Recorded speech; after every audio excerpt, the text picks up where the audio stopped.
So, ang first job ko is nag-alaga ako ng autistic kid. Caregiver. Yeah. Okay. So, hindi ko alam na yung autistic na bata na yon is worse. So, pagdating ko dun sa bahay nila, first day, second day ko ata yun. Nagwala yung bata kasi walang connection ng TV.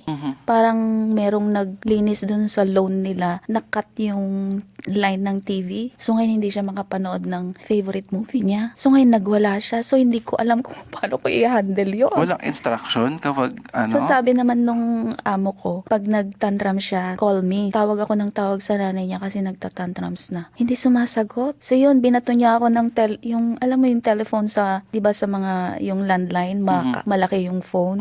Binato niya ako, tinaman ako dito. So, yun, nag-quit ako. Tinawagan ko siya, sabi ko, I can't handle your kid.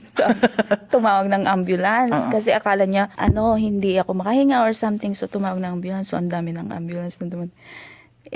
Ayun, sabi ko, I'm sorry, I can't handle your kid. So, maybe you can find another nanny, sabi ko. So, yun, nirelease naman niya ako. Gano'n ka katagal doon? Isang araw lang? Wala pang 1 week. Wala pa 1 week. Pero stay in yun di ba? Oo, Pag mga doon ako ganun. sa bahay nila.